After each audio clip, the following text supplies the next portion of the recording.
स्वागत है आपका एक बार फिर से एस्ट्रो सुमी के रेमेडीज में। वैशाख मास के शुक्ल पक्ष की तृतीया तिथि को बहुत ही पुण्य फलदायी तिथि माना जाता है, क्योंकि इस दिन माता लक्ष्मी समुद्र मंथन से प्रकट हुई थी। तो इस दिन को अक्षय तृतीया के रूप में मनाया जाता है और इस बार अक्षय तृतीया 30 अप्रैल को मनाई जाएगी और इस दिन चंद्रमा का रोहिणी नक्षत्र भी है। तो इस दिन ये दुर्लभ संयोग होने से अक्षय तृतीया के दिन जो भी शुभ कार्य किए जाते हैं, चाहे वो किसी भी प्रकार का कार्य हो या फिर ये कहें कि यदि आप किसी मनोवांछित इच्छा को पूर्ण करने के लिए आप कोई उपाय करते हैं तो उनका जो फल है वो आपको चमत्कारिक रूप से प्रभाव देखने को मिलेगा। और ये अक्षय तृतीया का जो दिन होता है ये अबूझ मुहूर्त होता है। इस दिन आप बिना मुहूर्त देखे ही कोई भी शुभ कार्य कर सकते हैं, जैसे मुंडन, विवाह या कोई दुकान का मुहूर्त है या कोई मकान का मुहूर्त है। तो आप किसी भी प्रकार का जो शुभ कार्य है इस दिन कर सकते हैं। और इस बार अक्षय तृतीया जो है वो दोपहर 2 बजे तक ही रहेगी। 2 बजे के बाद तृतीया तिथि बदल जाएगी। तो आपने जो भी शुभ कार्य करने हैं या जो भी उपाय करने हैं वो आप 2 बजे से पहले ही कर लें।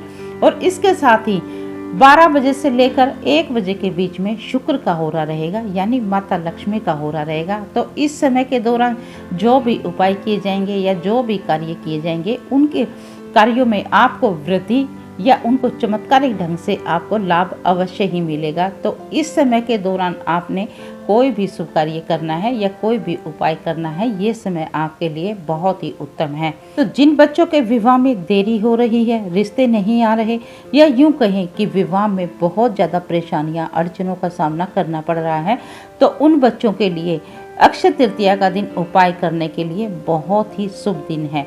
तो आपने उपाय मैंने बताया है, इसी समय के दौरान यदि आप करेंगे तो आपको चमत्कारिक ढंग से उस उपाय के फल प्राप्त होंगे। दोस्तों, मैं ज्योतिषाचार्य सुमन कौशिक, और जो मैं उपाय बताऊंगी वो सभी उपाय शास्त्र सम्मत उपाय होते हैं और मेरे क्लाइंट के द्वारा किए गए उपाय होते हैं। तो दोस्तों, जिन बच्चों के विवाह में बाधाएं आ रही हैं, अड़चने आ रही हैं, बार बार रिश्ता तय होकर टूट जाता है, उम्र बहुत ज़्यादा बढ़ गई है, 35 से 40 के करीब उम्र पहुंच गई है, तो उन बच्चों के लिए भी, या फिर जिन भी बच्चों के विवाह में परेशानियां आ रही हैं वो सभी इस उपाय को कर सकते हैं। ये उपाय जितना सरल है उतना ही प्रभावशाली है। तो आपने उपाय किस प्रकार करना है, चलिए अब आपको वो बता देते हैं। तो अब की बार जो अक्षय तृतीया है उस दिन बुधवार का दिन होगा। तो बुधवार का दिन तो वैसे भी गणेश जी का दिन होता है। ये दिन वैसे भी गणेश भगवान तो विघ्नहर्ता हैं कि सभी के कष्टों को भगवान गणेश दूर करते हैं। तो आपने इस उपाय को बुधवार के दिन यानी अक्षय तृतीया के दिन सुबह के समय कर सकते हैं तो कर लें, नहीं तो आपने 12 बजे से लेकर 1 बजे के बीच में तो इस उपाय को अवश्य ही करना चाहिए, क्योंकि ये शुक्र का हो रहा है और ये समय बहुत ही शुभ समय है। और इस दिन रोहिणी नक्षत्र है जो कि चंद्रमा का नक्षत्र है। तो रोहिणी नक्षत्र को भी शुभ नक्षत्रों में गिना जाता है, तो इसलिए ये बहुत ही दुर्लभ संयोग बन जाता है। तो चलिए अब आपको उपाय बता देते हैं। तो आपने क्या करना है, नहा धोकर साफ स्वच्छ वस्त्र पहन लें, या तो आप बेबी पिंक कलर जो होता है उस कलर के पहन लें, या आप क्रीम रंग के वस्त्र धारण करें, या ग्रीन कलर के। ये 3 रंग मैंने बताए हैं इस दिन धारण करने के लिए बहुत ही शुभ रंग है। और यदि आप सफ़ेद धारण करना चाहें तो वो भी कर सकते हैं। इस दिन ये 4 रंग बहुत ही शुभ रंग है इस दिन धारण करने के लिए। तो आपने ये कलर के कपड़े पहन लेने हैं और उसके बाद आपने क्या करना है, चाहे वो लड़का हो चाहे वो लड़की हो, तो आपने ये देखना है कि उनका वेट कितना है, उन लड़का लड़की का वजन कितना है। आपने वजन देख लेना है, अपना वजन करवा लेना है। यदि आपका वजन 60 किलो है, या फिर आपका वजन 80 किलो है, या फिर आपका वजन 40 किलो है, ये देख लेना आपका वजन कितना है। अब आपने ये देखना है कि आपका वजन 40 किलो है। मान लिया आपका वजन 40 किलो है तो उसका 10% कितना हुआ, 4 केजी, और 4 केजी का भी 10% निकालना है आपने, यानी 400 ग्राम। तो इस अनुपात में जिसका जितना वजन है उस हिसाब से उसने ले लेना है। मान लो किसी का वजन 60 केजी है तो 10% हुआ 6 का 10% हुआ 600 ग्राम, तो 600 ग्राम इस हिसाब से आपने ये जो अभी मैं बताऊंगी ये सामग्री आपने लेनी है।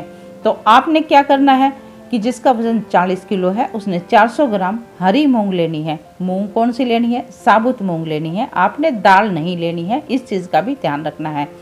आपने 400 ग्राम हरी मूंग ले ली। अब 400 ग्राम हरी मूंग लेकर आपने क्या करना है, उसको पानी में भिगो देना है। आप ओवरनाइट सोक कर सकते हैं, भिगो सकते हैं तो ओवरनाइट कर लें, नहीं तो आप 3 से 4 घंटे भिगो दें, वो भी बहुत है।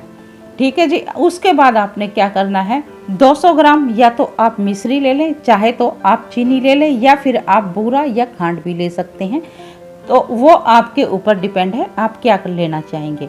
अब आपने उस मूंग में पानी निकाल देना है और जो सोख की हुई भीगी हुई मूंग है वो लेनी है और उसके अंदर आपने ये मीठा मिला देना है। चाहे आपने चीनी ली, शक्कर ली, बूरा ली, जो भी ली वो चीज़ आपने मिला देनी है, या मिश्री ली 200 ग्राम उसमें मिला देना है। अब क्या हुआ जी, हरी मूंग है वो बुध का है, और जो आपने पानी में भिगोया है वो चंद्रमा है, और जो आपने चीनी या फिर शक्कर जो भी ली है वो शुक्र का रूप है। तो हमने ये 3 ग्रह बैलेंस कर देने हैं। जिस बच्चे की कुंडली में विवाह में अड़चने आ रही हैं, बाधाएं आ रही हैं, या कहीं ना कहीं उनको एजुकेशन में भी कोई परेशानी है, या किसी के साथ काम धंधों में कोई रुकावट आ रही है, तो ये एक उपाय और कार्य करेगा।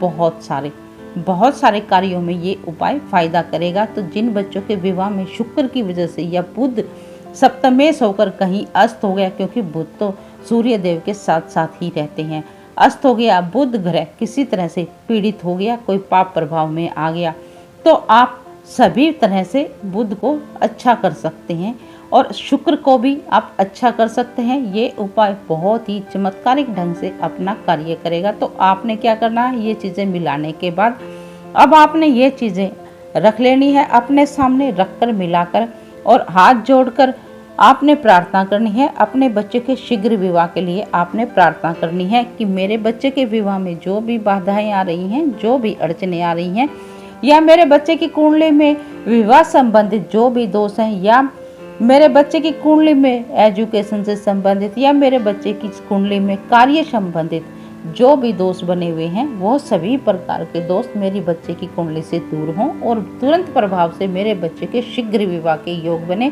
या आप जिस भी मनोकामना के लिए इस उपाय को कर रहे हैं वो मनोकामना आप बोल दें, और उसके बाद अपने बच्चे का नाम, गोत्र और माँ का नाम बोल देना है।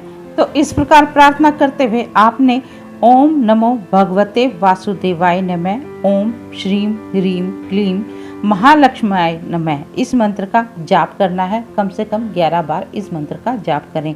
तो इस मंत्र का जाप करने के बाद आपने वो मूंग उठाने हैं और कहीं गाय को खिला देने हैं।